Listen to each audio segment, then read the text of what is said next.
Hello everyone, कैसे हो आप लोग। आप सभी का आज के वीडियो में बहुत बहुत स्वागत है। और आज यहाँ पे हम लोग एक और वीडियो लेके आ गए हैं जो आपके CSIR नेट हो गया, गेट केमिस्ट्री हो गया या फिर IIT जेम हो गया। ये इसमें आपको इसके रिलेटेड एक या दो क्वेश्चन आपको पूछे जाते हैं।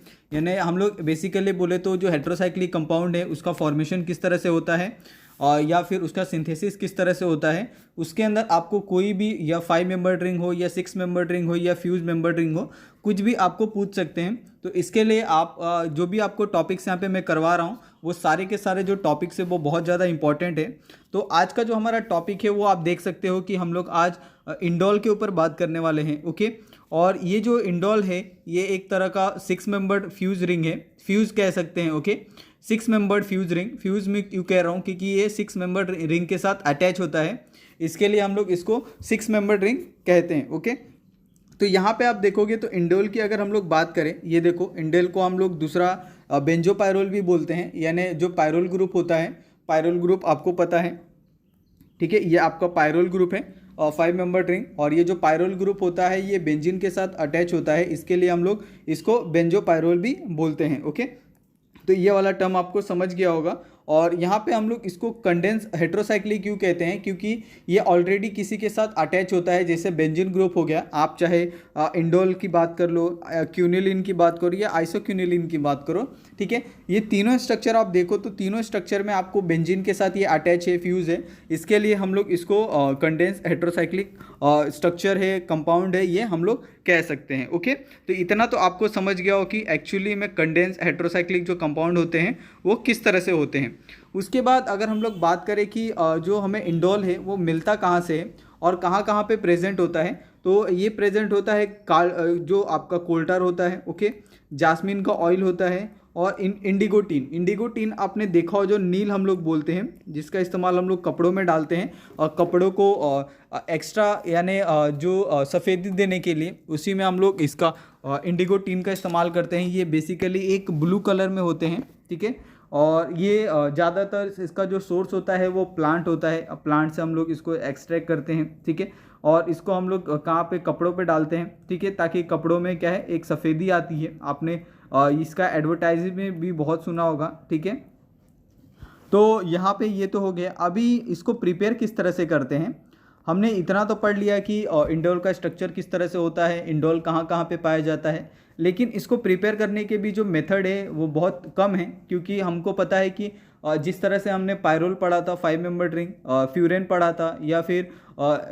थायोफिन पढ़ा था, इसमें जो उसके प्रिपरेशन के जो मेथड थे वो वेरियस मेथड थे, यानी बहुत सारे जो तरीके थे उन तरीकों के हिसाब से हम लोग क्या कर सकते थे, उनको बना सकते थे। ओके, लेकिन इसके अंदर क्या है, इंडोल के अंदर, कि आपको जो सबसे मेन होता है यहाँ पे जो फिशर इंडोल सिंथेसिस होता है, इसी का इस्तेमाल हम लोग ज़्यादा करते हैं, क्योंकि ये एक कॉमन तरीका होता है किसी भी इंडोल फॉर्मेशन के लिए, और इसी का इस्तेमाल वाइडली ज़्यादा होता है वर्ल्ड वाइड। ठीक है, और ये इजी होता है, इसके लिए इसका इस्तेमाल बहुत ज़्यादा किया जाता है। ओके, तो यहाँ पे देखो, यहाँ पे हमने एक कंपाउंड लिया है। ओके, इस कंपाउंड को हम लोग ने क्या किया है, ZnCl2 और BF3 और जो हमारा PPA है H3PO4, उसके बाद P2O5, इनके प्रेजेंस में अगर हम करवाते हैं तो हमें 2 मिथाइल इंडोल मिलता है। यानी 2 मिथाइल बोले तो हम लोग एक तरह से जो इंटरमीडिएट होता है। ठीक है, तो उस तरह से हमें एक कंपाउंड यहाँ पे देखने को मिलता है। ओके, ये तो हो गया हमारा सिंपल सा एक एग्जांपल हो गया, लेकिन इसका जो मैकेनिज़्म है, मैकेनिज़्म किस तरह से हो सकता है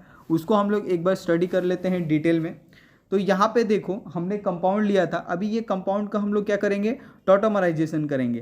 तो टॉटोमराइजेशन में क्या होता है कि जो डबल बॉन्ड होता है वो ब्रेक हो जाता है, और जहाँ पे सिंगल बॉन्ड होता है वहाँ पे डबल बॉन्ड फॉर्मेशन देखने को मिलता है। ओके, तो यहाँ पे देखो, ये जो हमारा एक हाइड्रोजन है, ये हाइड्रोजन क्या करेगा, नाइट्रोजन के ऊपर अटैक करेगा। ठीक है, क्योंकि नाइट्रोजन पे क्या होते हैं, लोन पेयर होते हैं, और हाइड्रोजन क्या होता है, आपका पॉजिटिव चार्ज होता है। इसके लिए क्या होगा, टॉटोमराइजेशन में वो नाइट्रोजन पे अटैक करेगा, और नाइट्रोजन पे अगर अटैक करेगा तो क्या हो जाएगा, यहाँ से ये जो बॉन्ड है ये ब्रेक हो जाएगा, और यहाँ पे जो बॉन्ड है वो ब्रेक हो जाएगा, और यहाँ क्या हो जाएगा, CH2, और ये वाला जो बॉन्ड है वो कहाँ चले जाएगा, यहाँ पे चले जाएगा। ओके, तो यहाँ से क्या हो जाएगा, यहाँ सिंगल बॉन्ड हो जाएगा, ये देखो यहाँ पे, और यहाँ पे क्या हो जाएगा, डबल बॉन्ड फॉर्मेशन आपको देखने को मिलेगा। ओके, तो इस तरह से एक कंप्लीट तो स्ट्रक्चर बन गया। अभी हम लोग क्या करेंगे, इसका प्रोटोनेशन करेंगे। तो प्रोटोनेशन में हम लोग ने क्या किया, H+ आयन को ये किया है, ठीक है, H+ आयन के साथ हम लोग इसका रिएक्शन करवाएंगे। अगर हम लोग H+ आयन के साथ रिएक्शन करवाते हैं तो आपको पता है कि कोई भी अगर पॉजिटिव चार्ज है तो वो लोन पेयर पे जाएगा। तो लोन पेयर पे जाएगा तो यहाँ पे आप देखो कि ये अगर ये वाला यहाँ पे आता है तो क्या हो जाएगा, यहाँ पे पॉजिटिव चार्ज क्रिएट हो जाएगा। ओके, अगर यहाँ पे पॉजिटिव चार्ज क्रिएट होता है तो ये वाला डबल बॉन्ड वापस ब्रेक होगा, यहाँ पे आ जाएगा, और यहाँ वाला सिंगल बॉन्ड यहाँ आ जाएगा। ठीक है, तो इस तरह से बॉन्ड ब्रेकिंग और बॉन्ड फॉर्मेशन देखने को मिलेगा। और यहाँ से जो आपका एक बॉन्ड रहेगा ये वाला, ये बॉन्ड कहाँ चले जाएगा, यहाँ से आपको CH2 के साथ ये जो बॉन्डिंग है वो करते हुए यहाँ पे आपको देखने को मिलेगा। ओके, तो यहाँ पे आप देखो तो एक साइक्लिक रिंग फॉर्मेशन आपको दिखेगी। पहले तो हमारे पास CH2 के साथ कोई भी बॉन्डिंग नहीं था, लेकिन अगर हम लोग ने डीलोकलाइजेशन किया तो इसके साथ बॉन्ड फॉर्मेशन हो गया। यहाँ पे C और NH2 के बीच हमने पहले तो बॉन्ड ब्रेक किया था, डबल का हमने सिंगल किया था, बाद में वापस जब हमने उसका प्रोटोनेशन किया तो प्रोटोनेशन के दौरान क्या हो गया, वापस हमने इसका डबल बॉन्ड फॉर्मेशन कर दिया। ओके, और डबल बॉन्ड फॉर्मेशन के बाद क्या होगा कि यहाँ से जो एक सिंगल बॉन्ड था यहाँ पे, वो सिंगल बॉन्ड क्या हो गया, ब्रेक हो गया, और यहाँ पे आपको डबल बॉन्ड फॉर्मेशन देखने को मिला। ओके, तो ये बहुत ईजी था, स्टेप्स था। उसके बाद हमने क्या किया है, यहाँ पे आप देखो तो एक हाइड्रोजन है आपका एक्स्ट्रा, और आपका नाइट्रोजन पे आपको पता है कि लोन पेयर होता है। ठीक है, तो अभी हमें क्या करना है, ये लोन पेयर को हमें किस पे, कार्बन पे अटैक करवाना है। ओके, तो अगर कार्बन पे अगर हम लोग लोन पेयर का अटैक करवाते हैं तो क्या होगा, ये इसके साथ बॉन्ड फॉर्मेशन कर लेगा। ठीक है, तो ये बॉन्ड फॉर्मेशन यहाँ पे आप देखने को मिल रहा है।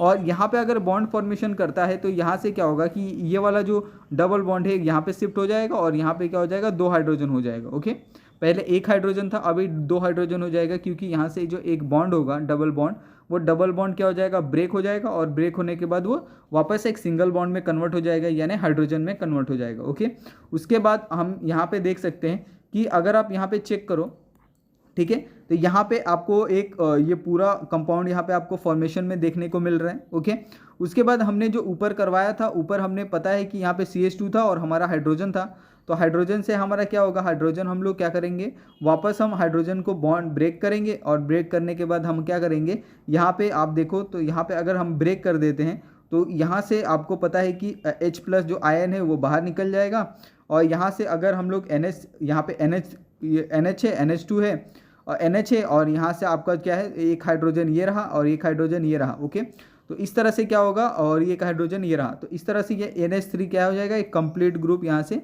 बाहर चले जाएगा। ओके, मैं यहाँ पे आपको एक बार और दिखाता हूँ कि ये आपका NH2 NH और ये आपका H2, तो दोनों मिला के क्या हो गया, NH3 हो गया। तो NH3 यहाँ से जो अमोनिया है वो बाहर चले जाएगा। ओके, और यहाँ से जो हाइड्रोजन गैस है वो भी यहाँ से बाहर चले जाएगा, और आपका यहाँ पे देखो तो यहाँ पे आपका इंडोल का जो फॉर्मेशन है 2-मिथाइल इंडोल का, वो आपको यहाँ पे देखने को मिलेगा। ओके, उसके बाद यहाँ पे हम लोग कुछ रिएक्शन देखते हैं, केमिकल रिएक्शन, जैसे इलेक्ट्रोफिलिक और न्यूक्लियोफिलिक, ये दोनों रिएक्शन हम लोग स्टडी करते हैं। ओके, तो सबसे पहले अगर हम लोग बात करें इलेक्ट्रोफिलिक सब्स्टिट्यूशन रिएक्शन में, तो इलेक्ट्रोफिलिक सब्स्टिट्यूशन रिएक्शन किस पे होगा, अगर वो कंपाउंड एरोमेटिक है या नहीं है। तो एरोमेटिसिटी चेक करने का सबसे जो बेस्ट तरीका होता है वो हुकल्स रूल होता है। ओके, तो हुकल्स रूल आपको पता होना चाहिए कि हुकल्स रूल्स में आप क्या करते हो, 4n+2 जो आपका पाई इलेक्ट्रॉन है उसको आप ये वाला रूल अप्लाई करते हो। ओके, तो आपको कैलकुलेट करना होता है कि कितने यहाँ पे डबल बॉन्ड है, तो डबल बॉन्ड यहाँ पे 1 2 3, ठीक है, 4, और एक आपका यहाँ पे जो लोन पेयर होगा वो मिला के कितना हो जाएगा, 5 हो जाएगा। ओके, तो अगर 5 यहाँ पे लोन पेयर ये हैं, डबल बॉन्ड है और एक लोन पेयर है, तो 5 का कितना हो गया, 10 इलेक्ट्रॉन हो जाएगा। ठीक है, क्योंकि एक बॉन्ड कितने इलेक्ट्रॉन कंसिस्ट करता है, 2 इलेक्ट्रॉन, तो ये कितने हो जाएंगे, 10 इलेक्ट्रॉन हो जाएंगे, और हमें पता है कि 10 इलेक्ट्रॉन यानी एरोमेटिक कंपाउंड। ओके, तो ये आपको छोटा जो बेसिक चीज़ें हैं, आपने एरोमेटिसिटी अगर पढ़ा होगा तो आपको ये पता होगा कि aromatic compound, non aromatic compound या एंटी एरोमेटिक कंपाउंड आप किस तरह से पहचान सकते हो। ओके, उसके बाद हम क्या करेंगे, और जो इलेक्ट्रोफिलिक सब्स्टिट्यूशन रिएक्शन है उसका हम लोग 3rd पोजीशन पे अटैक करवाएंगे। और ये आपको ध्यान रखना है कि अगर आप इंडोल का फॉर्मेशन करते हो तो इंडोल के फॉर्मेशन में अगर आप इलेक्ट्रोफिलिक सब्स्टिट्यूशन रिएक्शन करते हो, ओके, पॉजिटिव वाला, तो ये पॉजिटिव वाला हमेशा कहाँ पे होगा, थर्ड पोजीशन पे। मैं यहाँ पे आपको ड्रॉ करके दिखाता हूँ कि आपका थर्ड पोजीशन कहाँ पे आएगा। ठीक है, ये हमारा नाइट्रोजन हो गया। तो ये आपका पोजीशन नंबर 1, मैं इसको दूसरे कलर से रिप्रेजेंट करता हूँ ताकि आपको कोई परेशानी ना हो। ठीक है, तो ये हमारा एक साइक्लिक रिंग यहाँ पे, ये हमारा एक साइक्लिक रिंग यहाँ पे, ताकि आपको आप बोलो ना कि सर ने गलत बनाया है। तो यहाँ पे आपका 1 हो गया, ये आपका 2, ये आपका 3, ये आपका 4, ठीक है, ये आपका 5 नंबर, ये 6, ये आपका 7 और ये आपका 8। ओके, इस तरह से आप हमने नंबरिंग दे दिया। अभी हमें पता है कि थर्ड पोजीशन पे करवाना है, तो थर्ड पोजीशन हमारा ये रहा। तो थर्ड पोजीशन पे ही क्या होगा, इसका अटैक होगा। अगर आप थर्ड पोजीशन के अलावा किसी और पोजीशन पे करवाते हो, जैसे सेकंड हो गया या फोर्थ हो गया, तो वहाँ पे आपको स्टेबल कंपाउंड नहीं मिलेगा। ओके, तो ये बात आपको हमेशा ध्यान रखनी है। आप छोटी छोटी अगर ये बातें ध्यान रखोगे तो आप कंपाउंड आसानी से फॉर्मेशन कर सकते हो। ओके, तो इस तरह से अगर हमें पता है कि हमारा थर्ड पोजीशन पे अगर हमारा अटैक हो रहा है, तो अगर हम लोग कोई भी केमिकल रिएक्शन करते हैं, जैसे अगर हम लोग नाइट्रेशन करते हैं, ठीक है, NO2 वाला, तो NO2 अगर हमारा ये सॉरी हमने क्या यहाँ पे आपको 6 मेंबर रिंग बना दिया, सॉरी, ठीक है, तो यहाँ पे क्या आएगा, ये आपका 5 मेंबर रिंग आएगा। ठीक है, तो ये आप याद रखो, ये आपका 5 मेंबर रिंग है। ओके, तो ऐसा थोड़ा छोटा छोटा मिस्टेक हो जाता है। तो यहाँ पे अगर आप देखो तो हमने नाइट्रेशन करवाया पहले, तो नाइट्रेशन क्या होगा कि NO2 जो ग्रुप है वो आपका थर्ड पोजीशन पे जाके अटैक हो गया। ओके, उसी तरह से अगर हम लोग क्लोरीनेशन करवाते हैं, तो क्लोरीनेशन में आपका जो क्लोरीन है वो आपका थर्ड पोजीशन पे जाके अटैक हो गया। ओके, उसी तरह से सल्फोनेशन पे आप देखोगे तो सल्फोनेशन में SO3 पायरोल, और इसका जो टेम्परेचर है वो आप देख सकते हो 393 केल्विन है, यानी हम लोग ने इसका हाई टेम्परेचर पे करवाया है। तो हाई टेम्परेचर पे क्या होता है, कभी कभी एक्सेप्शन निकल जाते हैं, यानी ऐसे केस जो हम देखते नहीं हैं लेकिन फिर भी वो दिखने में मतलब वो प्रेजेंट होते हैं, बल्कि हमको दिखते नहीं हैं फिर भी वो होते हैं। आप ये वाला जो SO3H है वो आपका थर्ड पोजीशन पे भी अटैक हो सकता है, और कुछ केसेस में क्या होता है वो सेकंड पोजीशन पे भी अटैक करता है। ओके, लेकिन सम केसेस अगर आपका उसका टेम्परेचर ज़्यादा है तो ऐसे सब जो चीज़ें हैं वो होती हैं। ओके, आप ये नहीं बोल सकते कि हर टाइम जो आपका अटैक है वो सेकेंड पोजीशन पे होगा, और जो अटैक है वो आपका कभी कभी थर्ड पोजीशन पे भी हो सकता है। और अगर आपका टेम्परेचर है, कोई कंडीशन अगर आप उस पर अप्लाई करते हो, तो उससे आपको क्या हो सकता है, सेकेंड पोजीशन पे भी उसका अटैक हो सकता है। ओके, तो ये आपको छोटी छोटी जो बातें हैं वो आपको ध्यान रखनी है। उसके बाद यहाँ पे मर्क्यूराइजेशन करते हैं, तो ये भी बहुत इजी है, इसका भी आपका थर्ड और सेकंड पोजीशन पे अटैक हो सकता है, क्योंकि हम लोग क्या करते हैं, इसको as a high temperature condition में करते हैं। तो हाई टेम्परेचर कंडीशन में क्या होता है कि बहुत सारे जो केमिकल चेंजेस है वो देखने को मिलते हैं, और जिसके कारण जो हमारा अटैक है वो अटैक आपको ऑर्था, पैरा, मेटा, ये किसी पे भी हो सकता है। ठीक है, तो इसका हम लोग कोई ये नहीं ले सकते। ठीक है, उसके बाद जो गटरमैन कोच रिएक्शन है, गटरमैन कोच रिएक्शन यानी जो अल्डिहाइड ग्रुप है उसका जो ये होगा अटैक होगा वो आपको थर्ड ग्रुप पे देखने को मिल रहा है। ओके, उसके बाद अगर हम लोग POCl3 के प्रेजेंस में करवाते हैं गटरमैन कोच रिएक्शन, तो उसमें भी आपको अल्डिहाइड फॉर्मेशन यहाँ पे देखने को मिल रहा है। ओके, तो ये सेम चीज़ यहाँ पे आपको थर्ड पोजीशन पे देखने को मिल रही है। लेकिन अगर सेम अगर मैनिश रिएक्शन करवाते हैं, तो मैनिश रिएक्शन में भी आपको देखो थर्ड पोजीशन पे इसका अटैक हो रहा है। ओके, तो ऐसा हम लोग कह सकते हैं कि कुछ केसेस में ही क्या होगा कि वो सेकंड पोजीशन पे अटैक करेगा, और कुछ ऐसे केमिकल रिएक्शन है जिसमें हाई टेम्परेचर का इस्तेमाल किया जाता है, और इसी हाई टेम्परेचर के कारण क्या होता है, जो उसका रिएक्शन है वो रिएक्शन क्या जो ये है पोजीशन है, वो पोजीशन क्या हो जाता है, चेंज हो जाता है। ओके, लेकिन इसमें और कोई डिफ़िकल्ट तो बात है नहीं कि आपको ये सारा जो टर्म है वो समझे ना। ठीक है, उसके बाद हम लोग रिडक्शन करवाते हैं, तो रिडक्शन आपको पता है हाइड्रोजनेशन होता है।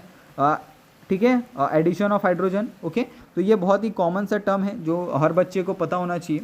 तो यहाँ पे आप देखो, तो अगर क्या करते हैं हम लोग H+ का अगर अटैक करवाते हैं, तो यहाँ से क्या होगा, ये जो रिंग है वो यहाँ से आपका जो एक बॉन्ड है वो बॉन्ड क्या हो जाएगा, वैनिश हो जाएगा। ठीक है, और क्योंकि हम लोग ने H+ का ये करवाया है, प्रोटोनेशन करवाया, एक तरह से रिडक्शन करवाया है, तो रिडक्शन के दौरान क्या होता है कि यहाँ से अगर हम लोग एक्स्ट्रा H+ डाल देते हैं, तो ऑलरेडी ये तो क्या है, एरोमेटिक है, तो एरोमेटिसिटी क्या हो, डिस्टर्ब हो जाएगी। इसके कारण क्या हो जाएगा कि ये वाला जो ये बॉन्ड है वो ब्रेक हो जाएगा। ओके, उसी तरह से अगर हम लोग निकेल के साथ करवाते हैं, मेटल के साथ, तो मेटल भी आपको पता है कि मेटल में भी पॉजिटिव चार्ज होता है। ओके, तो अगर मेटल पे पॉजिटिव चार्ज है तो मेटल भी क्या होगा, अगर पॉजिटिव चार्ज है तो दोनों के अंदर जो ये है इसका डीलोकलाइजेशन है वो दोनों के अंदर वैनिश हो जाएगा। ओके, और ये ऐसे सब कंडीशन में क्या होता है, ऑक्टाहाइड्रो इंडोल फॉर्मेशन आपको देखने को मिलता है। ओके, उसके बाद यहाँ पे ऑक्सीडेशन देख लो, ऑक्सीडेशन यानी एडिशन ऑफ ऑक्सीजन।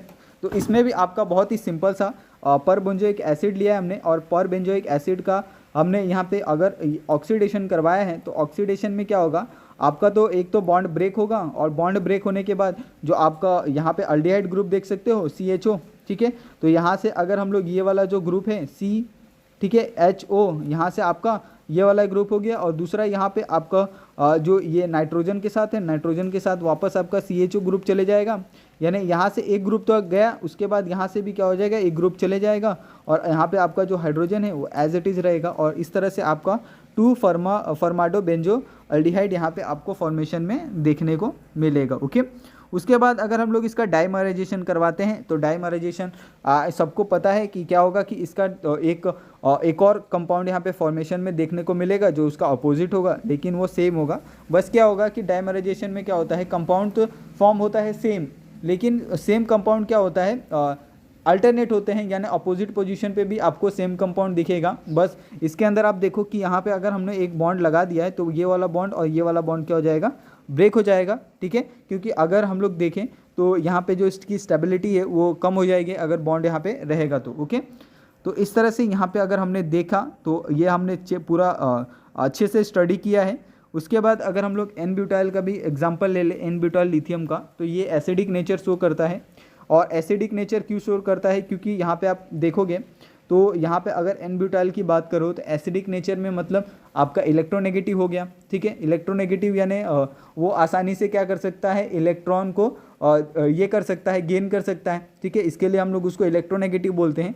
तो इसके अंदर भी क्या होगा कि आपका जो मेटल आइटम है यानी लिथियम है, वो लिथियम क्या हो जाएगा, आपका नाइट्रोजन के ऊपर जाके अटैच हो जाएगा, और आपको यहाँ पे इस तरह का जो कंपाउंड है वो देखने को मिलेगा। ओके, तो ये आपको ध्यान रखना है, छोटी छोटी सी बातें हैं कि नाइट्रोजन के ऊपर लोन पेयर होता है, और नाइट्रोजन क्या है आपको पता है, नाइट्रोजन एक तरह से इलेक्ट्रोपॉजिटिव हो गया क्योंकि उसके पास लोन पेयर है। तो लोन पेयर क्या चाहेगा कि इलेक्ट्रोनेगेटिव हो जाएगा, क्योंकि वो लोन पेयर है उसके पास, तो वो चाहेगा कि मेरे को एक ऐसा जो एटम है, ऐसा ग्रुप है जो आके मुझसे अटैच हो, जिससे मैं क्या हो जाऊँ, स्टेबल हो जाऊँ। ओके, तो यहाँ पे आप देख लो। उसके बाद अगर हम लोग सेम कंपाउंड को अगर कार्बन डाइऑक्साइड या फिर H3O के प्रेजेंस में करवाते हैं तो यहाँ पे आपको कार्बोक्सिलिक एसिड देखने को मिलेगा। ओके, तो यहाँ तक ये आपको रिएक्शन बहुत अच्छे से समझ गया होगा।